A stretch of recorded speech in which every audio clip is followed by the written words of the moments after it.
It's almost eerie how King Von seemed to predict his own fate in his music. From his 2 a.m. song Prophecy to his interviews, King Von spoke about death as if he knew exactly how and when it would come. And when it finally happened, the details matched his words almost too perfectly. But was it just a coincidence, or did he truly see it coming? This ain't the story. Like, I stopped telling the story. Wham. Now I'm focused and I see what's going on. Ooh. King Von, one of the most talented and feared rappers in drill music, built his career on telling real-life stories. But in his case, the stories were more than just lyrics. They were a roadmap of his past, present, and even his future. Von seemed to understand that his time was limited. But what's even more chilling is how these lyrics came to life, from the way he was killed to what happened after. This is how King Von predicted his own death. King Von's music was raw, vivid, and deeply personal. He wasn't just telling stories, he was reliving real moments from his life and, in some cases, predicting his own fate. One of the eeriest examples of this is his thing 2 a.m. It's 2 a.m. We leaving the club, heard the outside. When the song was released in 2019, fans saw it as another drill anthem filled with street tales and intense storytelling. But after Von was killed outside an Atlanta nightclub at exactly 2 a.m. on November 6, 2020, the lyrics took on a whole new meaning. His death played out almost word for word like the track, leaving many to wonder, did Von somehow sense what was coming? Or was this just an eerie coincidence? In 2 a.m., Von describes a situation that feels all too familiar now. It's 2 a.m., we leaving the club, heard the ops outside. At first listen, these are just lyrics painting a typical night in the streets, leaving a club, running into enemies, and chaos unfolding. But when Von was gunned down at exactly 2 a.m., the words suddenly felt like a prophecy. On the night of November 5, 2020, Von and his crew were at Monaco Hookah Lounge in Atlanta. The club scene was nothing new for him. He was a rising rap star, and nights out were a regular part of his lifestyle. But this time, something felt different. Rapper King Von and his group were at Opium nightclub before making their way here to Monaco Hookah Lounge, then to the parking lot where chaos ensued. Surveillance footage later showed Von walking outside the club, surrounded by his people. That's when everything took a turn. As soon as he stepped out, he noticed another group in the parking lot, Quando Rondo's crew. Now, in the drill rap scene, tensions between different crews are common. Von was deeply tied to the streets of Chicago, and Quando Rondo was connected to NBA Youngboys camp, another group that had long-standing issues with Von and his people. That night, those tensions erupted. Von, known for his fearless and aggressive personality, didn't hesitate. Instead of walking away, he approached Quando Rondo and started swinging. A full-on fight broke out, with both entourages jumping in. Within seconds, everything spiraled out of control. A member of Quando Rondo's crew, Lil Tim, pulled a gun and fired several shots, hitting Von. The scene turned chaotic, with people scattering, gunfire ringing out, and Von collapsing to the ground. It all happened at 2 a.m., just like in his song. As Von lay on the pavement, his friends tried to get him to safety, while others exchanged fire with Quando Rondo's camp. The entire moment was caught on camera, making the tragedy even more surreal for fans who later watched it unfold. By 2:15 a.m., Von was being rushed to the hospital. Keep breathing a bit, boy. Just keep breathing, cuz. Hold on, you can't move on that fast, You got it, bro. my fault. By the time the morning came, he was gone. The fact that Von described this exact scenario in his music before it happened has led to endless speculation. Was it just an eerie coincidence, or did Von have an instinct that something bad was coming? Some believe it was a self-fulfilling prophecy, that Von's lifestyle and choices naturally led him to this kind of ending. Others think it was intuition, that Von had a sense that his time was running out and unknowingly put it into his music. Either way, the 2 a.m. timestamp now carries a haunting significance. It wasn't just the name of a song, it became the moment his fate was sealed. But this is just the beginning of the chilling predictions. Von didn't just predict his own death, he even rapped about what would happen afterward. I'm boosting the murder rate. My niggas gon' slide every day. In his song I Am What I Am featuring Fivio Foreign, he spits, "And if I should die, I'm pushing the murder rate. My ninja's gonna slide every day." At first, it seemed like just another bar in a drill song, something that fit the energy and aggression of the genre. But after Von's murder in November 2020, those lyrics took on an eerie new meaning, because the violence didn't stop with his death. In fact, it only got worse. Von wasn't naive about the streets. He knew that if something ever happened to him, it wouldn't end there. His people would retaliate. And that's exactly what happened. After Von was killed, Lil Durk and his OTF, Only the Family, crew became more aggressive, with fans noticing a shift in Durk's music and behavior. He wasn't just mourning Von, he was making it clear that there would be consequences. Rumors and speculation ran wild about multiple retaliatory attacks being carried out in Von's name. And then, one of the biggest turning points came in 2022. One of the most talked about incidents linked to Von's death was the murder of Lil Pup, a close associate of Quando Rondo. Man, but that LA scarred me the most. You know, that was my mans. I love that nigga. Why? Quando was at the scene the night Von was killed, and even though he wasn't the shooter, many believed he was responsible for Von's death in some way. Fast forward to August 2022, and Quando Rondo's life took a major hit. He was in Savannah, Georgia, with his friend and right-hand man, Lil Pub, when their SUV was ambushed at a gas station. The attackers fired multiple shots, hitting Lil Pub and killing him instantly. Quando Rondo was left devastated, caught on video screaming in agony as his best friend lay lifeless. For many, this wasn't just another shooting, it was payback for Von. It didn't take long for fans and the internet to start connecting dots. Lil Pub's murder wasn't random, it seemed too calculated, too precise. And then came the bombshell. Reports surfaced that OTF members were allegedly involved in a murder-for-hire plot connected to the shooting. Some even believed that Lil Durk himself might have been pulling the strings behind the scenes. Of course, there was no official confirmation. No arrests were made directly linking Durk or OTF to the attack. But in the streets, people didn't need paperwork to believe what they already thought was true. Von's lyrics had manifested in real life. His death had, in fact, pushed the murder rate higher. King Von knew how things worked. When someone is taken, the cycle doesn't stop.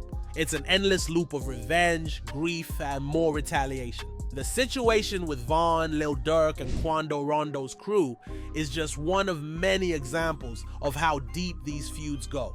But the bigger question is, did Von know he was setting off a chain reaction that would spiral out of control? It's one thing to rap about sliding for your people. It's another to see it play out in real life. It's clear that Von knew exactly how his death would be avenged, but the prophecy didn't end there. Another eerie prediction came in his song When I Die, where he talks about what his funeral would look like. Don't let them goofies touch my casket when I die. And when you leave my funeral, you better slide it. You better slide. But if they kill King Von, then something is not right. The ops don't play with him. That happened from inside. At the time, most people saw these lyrics as just another rapper talking tough. But after Von's tragic death, these words hit differently. Don't let them goofies touch my casket when I die. His funeral wasn't a quiet, peaceful goodbye. It was surrounded by tension, fear, and violence, just like he had predicted. When Von was killed in November 2020, there was an unexpected problem: finding a funeral home willing to handle his body. Normally, when a well-known person passes away, funeral arrangements are made smoothly, but Von's case was different. Rumors spread that multiple funeral homes refused to take him in. The reason? They were afraid. Von's name was heavily tied to Chicago's gang culture, and his death didn't just mean mourning, it meant retaliation, potential shootouts, and heavy security concerns. Funeral homes worried that handling Von's body could turn their businesses into targets. Imagine being a funeral director and realizing that your building could become the next battleground in a street war. That's the type of fear that surrounded Von's final farewell. And Von himself had called it years before. Beyond his music, Von spoke about the unpredictability of death in interviews. In his Crazy Story Genius breakdown, he made an eerie statement. One of my notes hit my leg, like you know how you drop on his flesh, nigga. Give him 10. He explained that in Chicago street life, you never know when your day will come. But when it does, it'll be when you least expect it. And that's exactly how he was caught, stepping out of a club, thinking the night was over, only to be ambushed by his enemies. King Von wasn't just rapping about street life, he was breaking it down like a blueprint, explaining every rule, every mistake, and every consequence. His ability to paint vivid pictures of what really happens in the streets wasn't just talent, it was experience. And one of the most chilling things about his music is how much of it foreshadowed his own fate. In one interview, he explained a key rule about survival: never walk into a neighborhood you're not from, especially a project complex. To outsiders, that might just sound like common sense, but in Von's world, that was a life or death decision. Don't go in no complexes, projects like, we from Parkway Gardens. The gate only open one way and you gotta wait on it to open. Von was speaking from experience. Parkway Gardens, better known as O Block, was a fortress and not in a good way. It had a single entrance and exit, meaning if you walked in and the wrong people saw you, there was no easy way out. The fact that he mentioned having to wait for the gate to open is important. That moment of waiting could be the difference between life and death if someone decided you didn't belong there. But his warning wasn't just about the physical danger of walking into unfamiliar territory. It was about the setups that happen all the time, especially involving women. You gotta feel her, touch her right there. If she ain't going right there, she talk, wow, wait till you get here. She trying to set you up. Don't do that. Is she from over there? This is a well-known setup in the streets, where women play a role in getting a target comfortable before the real danger appears. He even pointed out that if she's from a certain area and the guys from that block know her, it's a major red flag. That kind of inside knowledge is what made Von different from most rappers. He wasn't just rapping about crime, he was explaining how it works. His songwriting process was just as unique. He revealed that he wrote Crazy Story, or one of his biggest hits, in a completely unplanned way. He was traveling from Atlanta to Chicago in a Greyhound bus, sitting next to an older woman with nothing to do. Instead of scrolling through his phone or sleeping, he started writing. What's more fascinating is that he wrote the song without a beat. Most artists start with a beat and then build lyrics around it, but Von did the opposite. He created the lyrics first, purely from the rhythm in his head. It wasn't until later, when he was in the studio with limited time left, that his cousin convinced him to try rapping those lyrics over a beat. The result? A track that flowed perfectly, almost as if the beat was made for it. Von's storytelling ability didn't come from nowhere. He credited a lot of it to the time he spent in jail. While locked up, he had nothing to do except talk on the phone, write letters, and read urban novels. Those books, often written in a dramatic street-lit style, shaped how he told stories in his music. Learn how to talk really in jail. Like, you ain't got nothing to do but talk to females. So I'm on the phone writing letters, reading urban novels. They done tricked me, got me thinking I'm in an urban novel. He even admitted that reading those novels had him feeling like he was living inside one. That's exactly how his lyrics sound, like chapters from a fast-paced crime novel, filled with betrayal, setups, and unexpected twists. Then there was the way he described his own neighborhood, O Block, compared to nearby 63rd Street.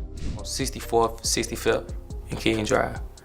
And on 63rd, over here kind of to the left, they dirty. The rivalry between O Block and 63rd Street wasn't just music. It was real. Von made it clear that people from his area didn't mix with those from 63rd, and the way he described them, dirty and involved in petty stuff, shows the deep divide.